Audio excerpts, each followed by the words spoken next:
الحمدللہ وحدہ السلام علیکم ورحمۃ اللہ وبرکاتہ الحمدللہ وحدہ والصلاة والسلام علی من لا نبی بعدہ اما بعد قال اللہ تعالی اعوذ باللہ من الشیطان الرجیم بسم اللہ الرحمن الرحیم الف لام میم ذلك الكتاب لا ريب فيه هدى للمتقين صدق الله العظيم وقال النبي صلى الله عليه وسلم خيركم من تعلم القرآن وعلمه أو كما قال عليه الصلاة والسلام۔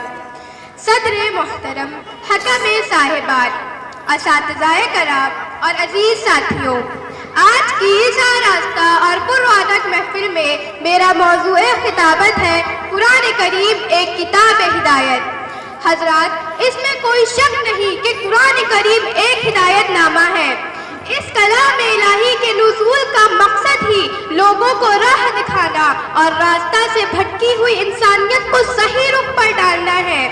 اسی لیے ایک جگہ اسے ہدی للناس فرمایا گیا ہے کہ یہ کتاب تمام لوگوں کے لیے ہدایت ہے، لیکن سبھی اس سے فائدہ اٹھا کر ہدایت نہیں پاتے، بلکہ ہدایت اسے ملتی ہے جسے اس کی طلب صادق اور حقیقی تلاش و جستجو ہو، اور یہ فائدہ اٹھانے والے وہ لوگ ہوتے ہیں جن کے دل میں خوف خدا اور خشیت الہی ہو۔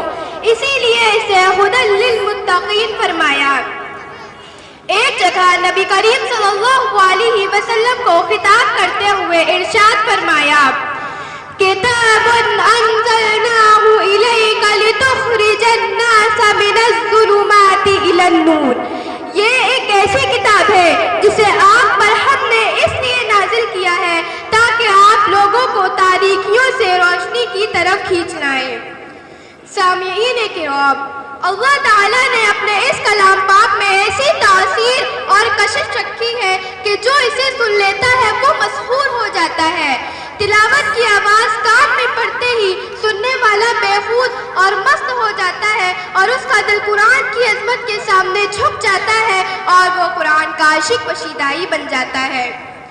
تاریخ و سیرت کے صفحات اس طرح کے بے شمار واقعات و حکایات سے پر ہیں۔ ان واقعات میں سب سے مشہور واقعہ خلیفہ ثانی حضرت عمر فاروق رضی اللہ عنہ کے اسلام لانے کا ہے۔ آخر کیا چیز تھی جس نے ان کے پتھر جیسے دل کو موم بنا دیا؟ کون سی ایسی کشش تھی جس نے انہیں اپنی طرف کھینچ لیا؟ کون سی وہ تاثیر تھی جس نے انہیں اتنا متاثر کر دیا؟ کون سا وہ جادو تھا جو سر چڑھ کر بولا؟ کون سی وہ طاقت تھی جس کے سامنے انہوں نے بے اختیار و بے ساختہ سر تسلیم خم کر دیا؟ حضرات، غور کیا جائے تو معلوم ہوگا کہ یہ سب قرآن کریم کی ہدایت کا کرشمہ اور اس کے ہدایتی پہلو کا مظہر تھا۔ اسی طرح ہمیں سیرت و زمانے کے اوراق میں حضرت طفیل دوسی رضی اللہ عنہ کا واقعہ نمایاں طور پر نظر آتا ہے، جنہوں نے بہت ہی رد و قدا کے بعد حضور اکرم صلی اللہ علیہ وسلم سے قرآن کی تلاوت سنی اور مشرک با اسلام ہوئے۔ وہ بڑے شاعر تھے اور کلام کے پیچ و خم، زیر و بم، اس کے نشیب و فراز اور اتار چڑھاؤ سے واقف تھے، لیکن قرآن کی آیتیں سن کر ایسا گرویدہ ہوئے کہ اسلام قبول کیے بغیر نہ رہ سکے۔ حضرات، قرآن کریم سے بے شمار لوگوں نے ہدایت پائی ہے اور اپنی زندگی کی شب تاریخ میں قندیل رہبانی کا اس سے کام لیا ہے۔ یہ بہت سے بھٹکے ہوئے آہوؤں کو سوئے حرم لے کر چلا ہے۔ اس سے نہ معلوم کتنے گمراہ راہیاب ہو گئے اور کتنے راہزن راہبر ہو گئے، کتنے بے نصیب نصیبہ ور ہو گئے، اور نہ جانے کتنے ایسے لوگ جو جہنم کے مستحق تھے جنت کے وارث بن بیٹھے۔ اس کے برعکس دوسری طرف ہمیں کچھ ایسے بدبخت اور پاجی نظر آتے ہیں جنہوں نے قرآن کی ہدایت قبول نہ کی، اس کے پیغام کو ٹھکرا دیا تو وہ گمراہ ہو گئے، راہ بھٹک گئے اور اپنے لیے ہمیشہ عذاب خرید کر جہنم کو اپنا ٹھکانہ بنا لیا۔ اسی لیے اللہ تعالیٰ نے ارشاد فرمایا، یُضِلُّ بِهِ كَثِيرًا وَيَهْدِي بِهِ كَثِيرًا، کہ قرآن دو دھاری تلوار کی مانند ہے، اس سے فائدہ بھی پہنچتا ہے اور نقصان بھی۔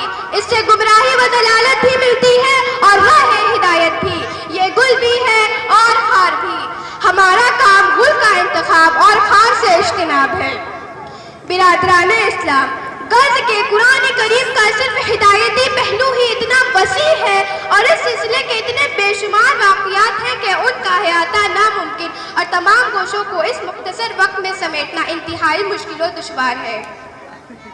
سفینہ چاہیے اس بحر بے قرار کے لیے۔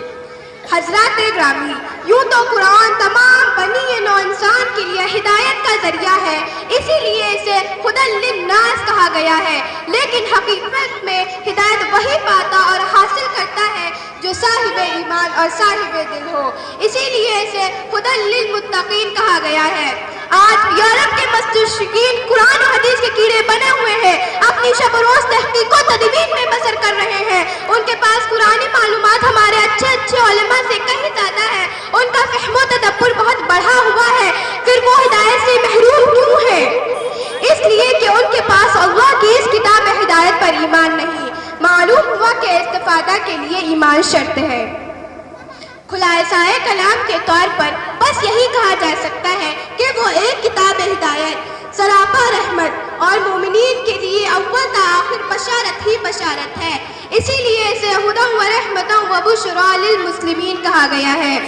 انہی چند کلمات پر اکتفا کرتی ہوں اور اللہ سے دعا گو ہوں کہ وہ ہمیں قرآن کریم کی فیوض و برکات سے منتفع فرما کر اپنی رحمت و ہدایت کا مستحق بنائے اور قرآن کی شہادت و بشارت کو ہم سب کے لیے مقدر فرمائے، آمین۔ وما علینا الا البلاغ المبین۔ السلام علیکم ورحمۃ اللہ وبرکاتہ۔